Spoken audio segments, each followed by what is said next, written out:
We're gonna start with the three most popular debate within the IR. So from we can see from the earlier days, as there was existence as a discipline, the main debate has been between the forms of realism and liberalism as one debate. Second is recently we can see the branches of realism, liberalism, basically the neo-realism and neo-liberalism debate constitute the second. And recently by 1980s we have Marxism. Now these three approaches together constitute an inter-paradigm debate, a debate which is basically lead to intellectual pluralism. Now the realism dominated the discipline because it explained the bipolar structure of the international system. Now from early days we can see why realism, and still we can say that realism dominate the IR because it explains this bipolar structure of the international relation. On the other hand, liberalism tend to explain why do we need with these institutions and the trade. The Marxism on the other hand tend to explain the economic power and the structural inequality, like the bourgeois and the proletariat debates. Now three approaches were vying for attention in the terms of their ability to explain some world. They disagreed about which event should be the focus of the discipline. Now both of these approaches हैं, the liberalism, Marxism, basically they tend to fight that we are the major focus of the IR, or they tend to fight in a competition where they ask they either should focus on the which topic or which discipline. Now we can see realism basically focused on the Cold War, that's why it was able to explain the bipolar structure, whereas liberalism we can say after the end of the Cold War or the collapse of the Soviet Union, tend to explain the institution, economic relationship between the leading capitalist economies like US and all the Western world. Then Marxism basically focus on the pattern of the world trade investment that create the division between haves and haves not, the bourgeoisies and the proletariat. So this is how after the coming of the liberalism, how Marxism raises itself.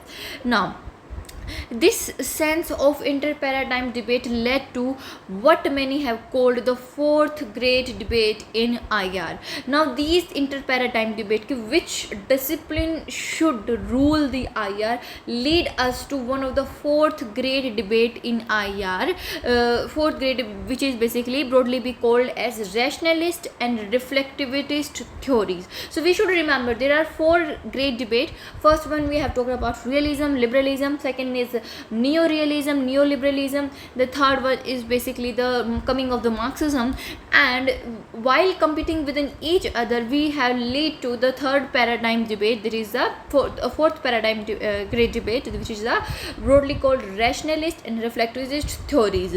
So this, with the coming of this fourth great debate, these have basically pluralized the IR system in a very deeply and enhanced manner. So this fourth debate is basically launched by Robert Kuhn in 1998 in his International Studies Association presidential debate. So we can argue that the fourth great debate was launched by or started by Robert Kuhn, which is the rationalist and reflectivist theories, in 1988 in his International Studies Association presidential debate. Now let's look at a brief, or we can say let us just look at in short manner what the rationalist theories are about. Now rationalist theories, these accounts are positivist. It is basically we can say epistemological means the study of we can say knowledge. Okay, study of knowledge is basically epistemological, that's why the rationalist, hence the name Kim. And the theories which come under the rationalist are basically neo-realism and neoliberalism. So they basically accept the notion of the foundationalism. They think their account are more accurate because they use the systematic scientific approach. Now they can capture the essence of the way the world is in empirically justifiable way. So we can simply say कि rationalist theories basically use the more systematic scientific way. They believe in the foundationalism. Basic theories which include the rationalist are neorealism, neoliberalism. They are the positivist account, and moreover they argue that they can capture the essence of the way the world basically is empirically, we can say, justifiable the way. Beside this, now both realism and liberalism come under this because they consider the individual as rational. Beside the neo-realism and neoliberalism, we can also argue that realism and liberalism come also under this because they consider individual as rational actor.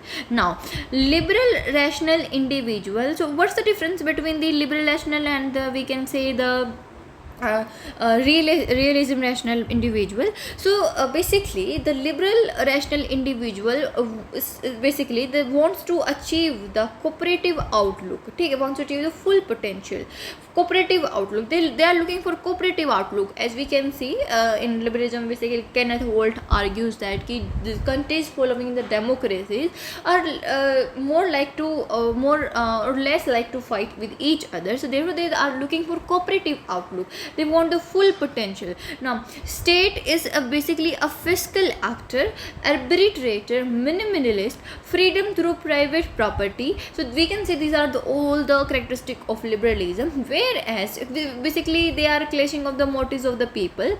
On the other hand, we can say realism, they argue that the individual is brutish, egoistic, wants to fight, therefore can't reach to full potential. The state have monopoly over the coercive power. They take conflict outlook, so therefore we need a proper institution to control them. So that's why they argue that why realism and liberalism comes under that. Now the third is basically the second type of the debate, fourth great debate, is the reflectivist theories. So basically they oppose positivism. Obvious thing is that they will be against to it.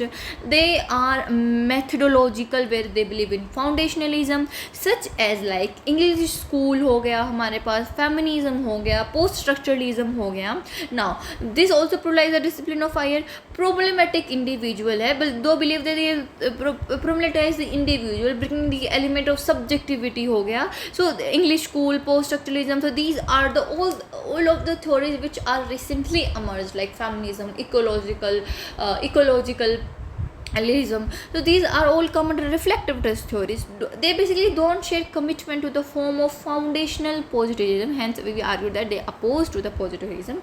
They had been dismissed for not being legitimate. Why? Because many of they argue that, or we can say Kihone argued that they need a testable theory without which it is impossible to evaluate their program. So they need a testable theory because they bring more subjectivity, and they are not being legitimate social science because they do not use any scientific method. Now Sweden feminist foreign theory, basically like gender equity, highlighted the various phenomena at international level. This could be the example of the reflectivist theories.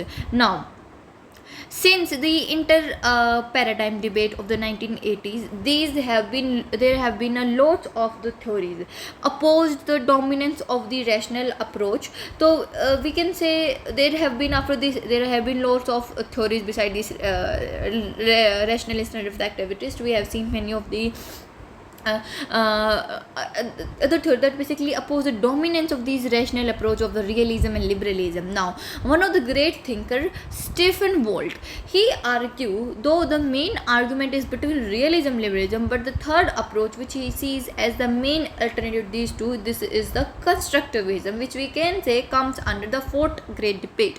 So Stephen Walt, we have to remember, he argued that we can say that कि realism और liberalism दो हम बोल सकते हैं कि main argument है हमारे आईआर डिसिप्लिन के, बट हमारे पास एक थर्ड अप्रोच है जो हम देख सकते हैं कि वो एक अल्टरनेटिव होगा between these two, which is basically the constructivism. ठीक, कंस्ट्रक्टिविज्म जो है हमारे पास है now, which concedes a great deal of philosophical ground to rationalism, which provide, जो हम बोल सकते हैं एक फिलोसफिकल ग्राउंड जो है प्रोवाइड करता है रैशनलिज्म को. Now he rejects reflectivism. Why? Because these scholar focused on criticizing mainstream paradigm but didn't offered any positive alternative, because he argued that ki though this reflectivism, they are like criticizing the rationalism, realism, liberalism, or we can say the rational theories, but they do not provide any positive alternative to. They are just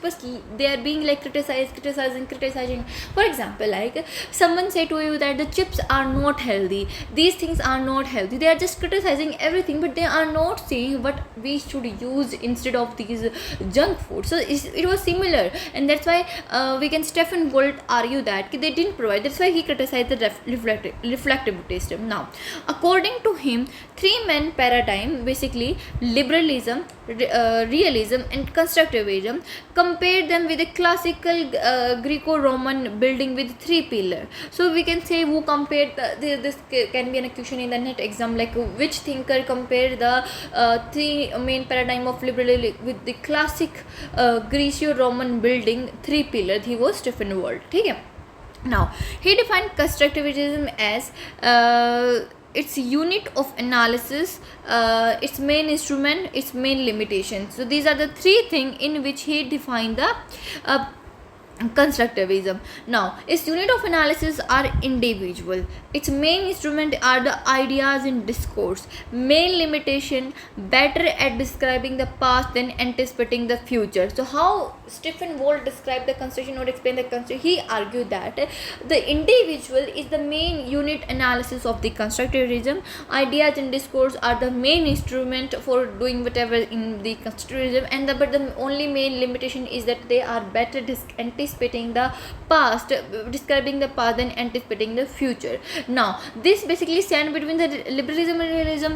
Now, portrayed as constructivism as the only approach that deal with the ideas, discourse and identities. And he even went to an extent that says that कि constructivism हमारे पास एक only ऐसा approach है जो reality में ideas, discourse and identities को बल्कि करता है.